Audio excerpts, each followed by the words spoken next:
আসসালামু আলাইকুম রহমতুল্লাহ। আমি ডক্টর মাওলানা মোহাম্মদ শামসুদ্দিন খান, ইমাম খতিব, Farmview super market, Farmgate, Dhaka. Senior consultant, Mahmud homeo hall, Farmgate, Dhaka. আজকের আমার ভিডিওর আলোচ্য বিষয় বিড়ি, তামাক, সিগারেট, জর্দা ইত্যাদি সেবন করা, খাওয়া শরীয়তের দৃষ্টিতে হারাম। হারাম হিসাবে বিষয়টি সচেতনতা সৃষ্টির লক্ষ্যে ভিডিওটি তৈরি করা। সংক্ষিপ্ত ভিডিওতে তথ্যমূলক কথা পাবেন। পুরো ভিডিওটি দেখলে আপনার ধূমপান মুক্ত জীবন গড়ার জন্য সহায়ক হবে এবং সর্বশেষ ধূমপান মুক্ত জীবন গড়ার জন্য হোমিওপ্যাথিক ঔষধের মধ্যে একটি ঔষধ আছে, এই নেশা দূর করায় সহায়তা করে। সেই ওষুধটির নাম এবং ওষুধের পাওয়ার, সেবনবিধি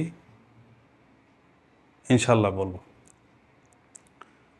প্রথমত, ধূমপান এমন একটি বিষয়,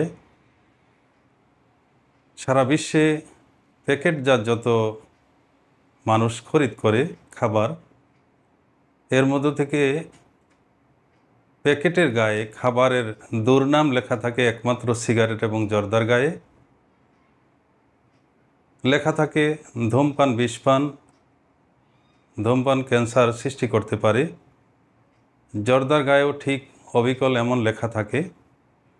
তারপরেও আমরা অবজ্ঞা করে, অবহেলা করে, নিজেকে সচেতন হিসাবে পরিচয় না দিয়ে যে জিনিসগুলি ক্যান্সার সৃষ্টি করতে পারে সেইগুলি জিনিসগুলি আমরা খরিদ করে থাকি এবং সেবন করে থাকি।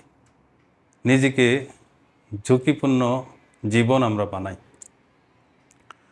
প্রথমত, সারা বিশ্বের চিকিৎসা বিজ্ঞানীরা ধূমপান ব্যাপারে একমত, এটা ক্যান্সার সৃষ্টি করতে পারে। এছাড়াও বিভিন্ন ধরনের শারীরিক বড় রোগ হওয়ার কারণ ধূমপান।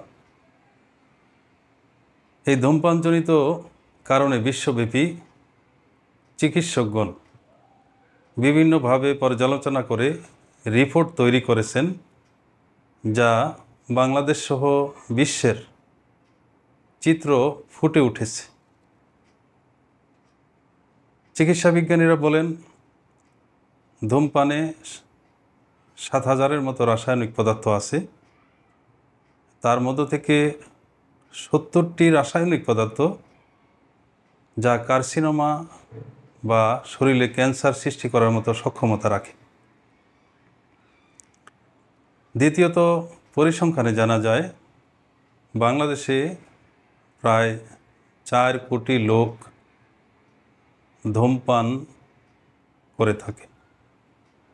এর একটা বড় অংশ, ধূমপানকারীদের বড় অংশ মাদকাসক্ত হয়ে থাকে এবং বর্তমান বিশ্বে এবং বাংলাদেশে মাদকাসক্ত রোগীদের চিকিৎসার জন্য প্রচুর হাসপাতাল সৃষ্টি হয়েছে এবং হাসপাতালগুলিতে রোগীর সংখ্যা অনেক, যার দ্বারা বোঝা যায় ধূমপানে হাতেখড়ি, অতঃপর মাদকাসক্ত, অতঃপর হাসপাতালে আত্মীয় স্বজন ভর্তি করে, সেখানে হাজার হাজার কোটি টাকা ধূমপায়ীদের পিছনে, মাদকাসক্তদের পিছনে পরিবারের সদস্যরা ব্যয় করতে করতে ফতুর হয়।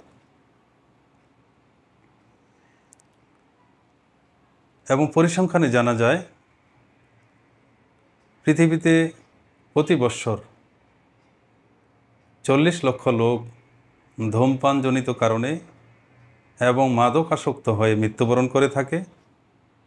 এবং মাদকাসক্ত ধূমপানজনিত কারণে যারা মারা যায় তাদের একটা বড় অংশ ফুসফুস ক্যান্সারে আক্রান্ত হয় এবং পরিসংখ্যানে উল্লেখ করা হয়ে থাকে ফুসফুস ক্যান্সারের প্রায় 90% ধূমপানজনিত কারণে মৃত্যুবরণ করে থাকে।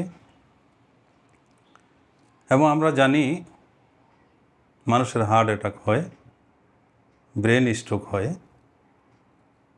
হার্টের রক্তনালী ব্লক হয়ে হার্ট অ্যাটাক হয়, ব্রেনের রক্তনালী ব্লক হয়ে ব্রেন স্ট্রোক করে, হাতে পায়ের ঠিক অবিকল এমনিভাবে রক্তনালী ব্লক হয়ে লেগ অ্যান্ড হ্যান্ড অ্যাটাক হয়। এর পরিণতি মৃত্যুর দিকে ধাবিত হওয়া, এবং এর প্রধান কারণ হল ধূমপানজনিত কারণে শরীরের প্রবাহিত রক্তনালীগুলি ব্লক হয়ে যাওয়া। আর এই ব্লক হওয়ার কারণেই আপনাকে ঝুঁকিপূর্ণ জীবনযাপন করতে হবে, এবং যে কোনো সময়ে ঝুঁকিপূর্ণ এই অবস্থা থেকে আপনি মৃত্যুর মাধ্যমে পরিত্রাণ পাইতে পারেন। এর কমন এবং প্রধান কারণ ধূমপান। কারণ ধূমপানের বিষাক্ত নিকোটিন রক্তনালী ব্লক করে দেয়, যে কারণে স্ট্রোক সহ প্যারালাইজ হইতে পারে, গ্যাংগ্রিন হইতে পারে, শরীরে বিভিন্ন ধরনের মারাত্মক ব্যাধি তৈরি করে আপনাকে মৃত্যুর দিকে ঠেলে দিতে পারে। চিকিৎসা বিজ্ঞানী ব্যতীত ইসলামের দৃষ্টিতে, শরীয়তের দৃষ্টিতে ধূমপানকে কেন আমরা হারাম বলে থাকি, এর প্রধান বড় কারণ আল্লাহ তাআলা পবিত্র কালামে পাকে ইরশাদ করেন, ওয়ালা তুলকু বিআইদিকুম ইলা তাহলুকা, তোমরা তোমাদের জীবনকে ধ্বংসের দিকে ঠেলে দিও না। আমরা জানি ধূমপানজনিত কারণে নিজের জীবনকে অবশ্যই ধ্বংসের দিকে ঠেলে দেওয়া হয়। অন্যত্র আল্লাহ তাআলা ইরশাদ করেন, লা তাকতুলু আনফুসাকুম, তোমরা তোমাদের জীবনকে হত্যা করবে না, আত্মহত্যার দিকে নিজেকে ধাবিত করবে না। আমরা জেনে শুনে ধূমপান করা বিষপান করার সমতুল্য। ডাক্তারগণ, চিকিৎসকগণ শরীয়তের দৃষ্টিতে সারা বিশ্বের ইসলামী যত স্কলার আছে সকলেই একযোগে এক বাক্যে ধূমপানকে নোংরা খাবার হিসাবে অভিহিত করেছে এবং হারাম খাবার হিসাবে অভিহিত করেছে। পবিত্র কালামে পাকে আল্লাহ তাআলা ইরশাদ করেন, ওয়া ইউহাররিমু আলাইহিমুল খাবায়েস, আল্লাহ তাআলা আমাদের জন্য নোংরা খাবারকে হারাম করেছেন। যেখানে কাঁচা পেঁয়াজ, কাঁচা রসুন সেবন করে মসজিদে যেতে নিষেধ করেছে, কারণ এর দুর্গন্ধ মুসল্লিদের অসুবিধা হবে, ফেরেশতাদের সমস্যা হবে। এই জন্য যতক্ষণ পর্যন্ত মুখ থেকে কাঁচা রসুন, কাঁচা পেঁয়াজের দুর্গন্ধ না যাবে ততক্ষণ মসজিদে যাওয়া তার জন্য নিষেধ। ঠিক তেমনিভাবে ধূমপানজনিত কারণে যে শরীরে দুর্গন্ধ হয়, কাপড় চোপড়ে দুর্গন্ধ থাকে, এটা এর চেয়ে আরও বেশি ভয়াবহ। এরাও মসজিদে যাওয়ার ব্যাপারে, মুসল্লিদের সাথে দাঁড়ানোর ব্যাপারে শরীয়তের পক্ষ থেকে আপত্তি আছে।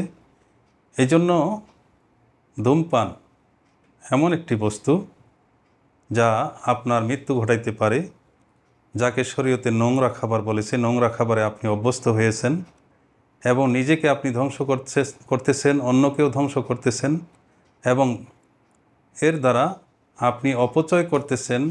অপচয়ের ব্যাপারে শরীয়ত অপচয়কারীকে শয়তানের ভাই বলেছে, ইন্নাল মুবাযযিরিনা কানু ইখওয়ানাশ শায়াতিন, অপচয়কারী শয়তানের ভাই। এই অপচয় থেকে নিজেকে বাঁচান এবং অপচয় থেকে নিজের পরিবারের সদস্যদেরকে আপনি রক্ষা করেন। আর ধূমপান থেকে বাঁচার জন্য একটি মাত্র হোমিওপ্যাথিক ঔষধ ব্যবহার হয়, যে ওষুধটি সেবন করলে আপনি ধূমপানের নেশা থেকে নিজেকে বাঁচাতে পারবেন।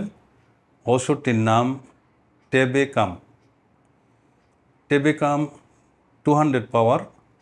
নিয়মিত আপনি সকাল সন্ধ্যা 2 ফোঁটা করে খালি পেটে সেবন করলে, আনুমানিক 2 মাস সেবন করেন, এবং এই 2 মাসে আশা করি আপনি ধূমপানের নেশা থেকে নিজেকে বাঁচাইতে পারবেন।